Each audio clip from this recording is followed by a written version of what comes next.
আপনারা অনেকেই অনেক টোটকা করেন। টোটকা করে বলেন যে আমি ফল পাচ্ছি না বা ফল আমাদের হয়নি। অর্থাৎ একটা বিষয় আমাদের জানতে হবে যে টোটকা করলেই হবে না। টোটকা করার সময় কিছু মন্ত্র থাকে। সে মন্ত্র ৩ বার বা ৭ বার পাঠ করতে বলা হয়।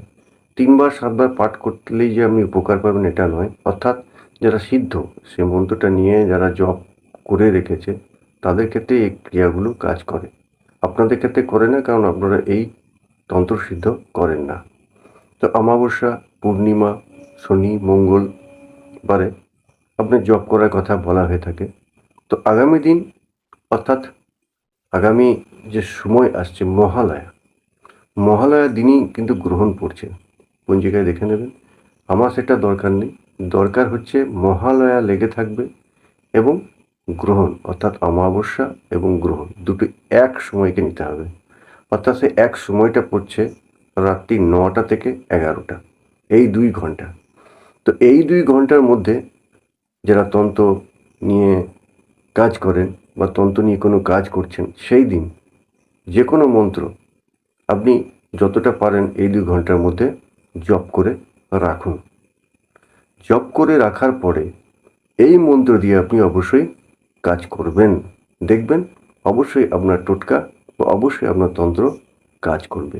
কারণ গ্রহণের দিন যদি আপনি জপ করেন তাহলে সে জপ অনেক ফল বৃদ্ধি করে। অর্থাৎ ১,০০০ জপই ১০,০০০ জপের সমান।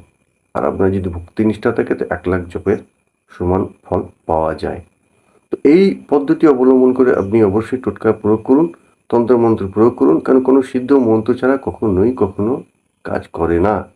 তো এই ক্ষেত্রে একটা কথা বলা থাকে যে সিদ্ধ গুরু কাছে অনুমতি নিন বা গুরু দীক্ষা করুন। তো এটা একটা সত্যি কথা বটে, কিন্তু এক্ষেত্রেও মানতে হবে অনেকের গুরু থাকে না বা প্রকৃত গুরুর সন্ধান পায় না। সেক্ষেত্রে আপনার ইষ্টদেব অর্থাৎ মহাদেব, সকল দেবতার দেব, তার চিত্র সামনে রেখে আপনি জপ শুরু করুন। জপ শুরু করলে অভূতপূর্ব ফল আপনি পাবেন। এবং যে কোনো মন্ত্র সিদ্ধ করার পর আপনি প্রয়োগ করুন, দেখুন ফল অবশ্যই লাভ হবে। কোনো এক জায়গা থেকে দেখে, ইউটিউব থেকে বা কোনো এক জায়গা থেকে এই মন্ত্র পাঠ করুন ৩ বার ৭ বার, এতে ফল কখনোই লাভ হয় না। তন্ত্র একটি গভীর সাধনার বিষয়। সেই বিষয়ে আপনাকে অভ্যস্ত হতে হবে, তবেই কিন্তু আপনি ফল পাবেন।